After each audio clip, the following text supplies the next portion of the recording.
মৰমৰ ছাত্ৰ ছাত্ৰীসকল, আজি আমি আলোচনা কৰিম ক্লাছ 6 লেচন 5 গুৰু দক্ষিণা। এতিয়া 4 নম্বৰ প্ৰশ্নটো আছে উত্তৰ দিয়া। কতো আছে ভাৰতৰ প্ৰাচীন বিশ্ববিদ্যালয় দুখনৰ নাম লিখা।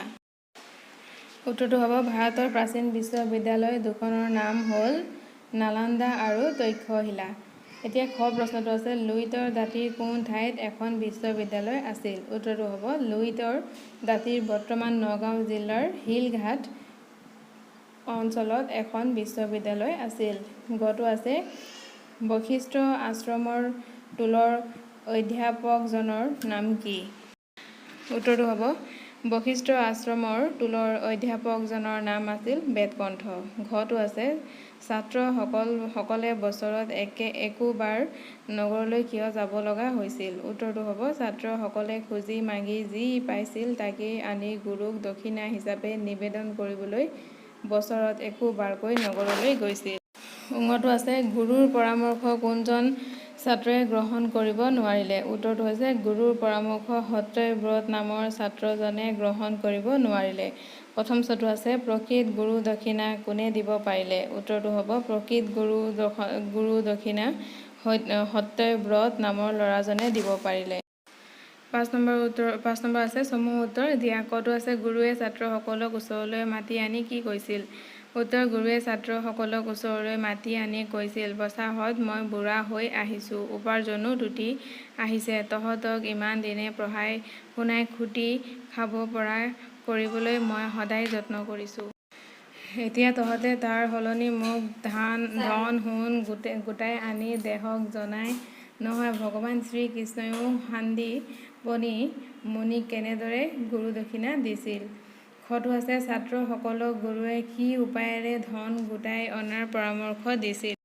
উত্তৰটো হ'ব ছাত্ৰসকলক গুৰুৱে প্ৰত্যেক ধনী মানুহৰ পৰা ঢকা হকা দি টোপোলা সৰকাই আৰু কোনেও গছৰ আঁৰত লুকাই থাকি কাষেদি কোনোবা ধনী হাউদ গলে ততালিকে তাৰ পৰা যি ধন সোণ পায় তাক লুটি ধন গোটোৱাৰ পৰামৰ্শ দিছিল। গটো আছে গুৰুৰ পৰামৰ্শ পাই ছাত্ৰসকলে কি কৰিলে। উত্তৰটো হ'ব গুৰুৰ পৰামৰ্শ পাই ছাত্ৰসকলে কিৰিলি পাৰি যাবলৈ ওলাল। ঘটো আছে গুৰুৰ অনুমতি পাই সত্যব্ৰতে কি ক'লে। উত্তৰটো হ'ব গুৰুৰ অনুমতি পাই সত্যব্ৰতে ক'লে আপোনাৰ পৰাই আমি জানিব পাৰিছোঁ গুৰুদেৱ, পৃথিৱীৰ এনে ঠাই নাই য'ত ভগৱান নাই, য'ত ঈশ্বৰ নাই। আমি এনে একো কাম কৰিব নোৱাৰোঁ যি কাম ঈশ্বৰে দেখা নোপোৱাকৈ থাকে। ঈশ্বৰৰ বিষয়ে পুথিতো পঢ়িছোঁ, সকলোতে থাকে তেওঁ প্ৰভু ভগৱান, সকলোকে দেখে তেওঁ সৰ্বশক্তিমান, সকলোকে জানে তেওঁ জ্ঞানৰ আকাৰ, সত্যই তেওঁ শিৱ তেওঁ পৰম সুন্দৰ। সেইকাৰণে গুৰুদেৱ মই কি শক্তিৰে কোনেও নেদেখা ঠাই বিচাৰি উলিয়াম, আনে নেদেখিলেও ঈশ্বৰে দেখিব। লোকৰ ধন সোণ চুৰ কৰি ডকা হোৱা দি আনিলে সেই কথা আনে নাজানিলেও ঈশ্বৰে জানিব। তেওঁ মোৰ অন্তৰতে বহি মই কৰা সকলো ভাল বেয়া কাম চাই আছে। মানুহক ঠগিব পাৰিলেও ঈশ্বৰৰ চকুত কেনেকৈ ধূলি দিম। মই এনে অসৎ উপায়েৰে গুৰু দক্ষিণা গোটাব নোৱাৰোঁ, মোক আন সহজ বাট দেখুৱাই দিয়ক গুৰুদেৱ। 6 নম্বৰ প্ৰশ্নটো আছে কোনে কাক কেতিয়া কৈছিল লিখা।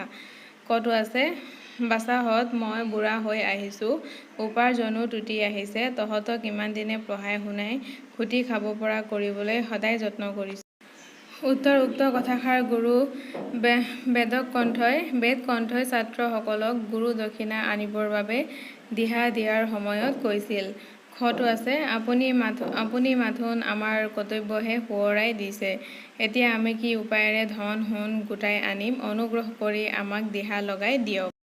উত্তৰটো হ'ব যেতিয়া পণ্ডিত বেদকণ্ঠই ছাত্ৰসকলক গুৰু দক্ষিণাৰ কথা কৈছিল তেতিয়া ছাত্ৰসকলে আনন্দত কিৰিলি পাৰি গুৰুদেৱৰ ওপৰত কথাফাকি এজন বয়সীয়াল ছাত্ৰই কৈছিল। গটো আছে আপোনাৰ পৰাই আমি জানিব পাৰিছোঁ পৃথিৱীত এনে ঠাই নাই য'ত ঈশ্বৰ নাই। উত্তৰটো হ'ব যেতিয়া গুৰুৱে ছাত্ৰসকলক গুৰু দক্ষিণাৰ বাবে ধন সোণ গোটাই আনৰ উপায় দিছিল তেতিয়াই সত্যব্ৰতে গুৰুক উক্ত কথাষাৰ কৈছিল। 8 নম্বৰ আছে তলৰ কথাখিনিৰ মূলভাৱ লিখা। সকলোতে থাকে তেওঁ প্ৰভু ভগৱান, সকলোকে দেখে তেওঁ সৰ্বশক্তিমান, সকলোকে জানে তেওঁ জ্ঞানৰ আকাৰ, সত্যই তেওঁ শিৱ তেওঁ পৰম সুন্দৰ। উত্তৰটো হ'ব প্ৰশ্নলিখিত কথাখিনিৰ দ্বাৰা ইয়াকে বুজাব বিচাৰিছে যে ভগৱান সকলোতে থাকে, তেখেত থকাৰ কোনো নিৰ্দিষ্ট ঠাই নাই, তেওঁৱেই হৈছে সৰ্বশক্তিমান। এই বিশ্ব ব্ৰহ্মাণ্ডত তেওঁতকৈ আৰু শক্তিশালী কোনো নাই, তেওঁ সকলোকে চিনি পায় বা জানে, তেওঁৱেই সত্য আৰু তেওঁৱেই 10 নম্বৰ আছে তলৰ শব্দবোৰৰ সমাৰ্থক শব্দ লিখা। ধনী, চহকী, দক্ষিণা, ধান, উজু, সহজ, টুটি যোৱা, কমি যোৱা, ডাঙৰ, বৃহৎ। 11 নম্বৰ আছে বিপৰীত অৰ্থ বুজোৱা শব্দ লিখা। আনন্দ, বিষাদ, ধনী, দুখীয়া, গুৰু, ছাত্ৰ, উজু, কঠিন, প্ৰাচীন,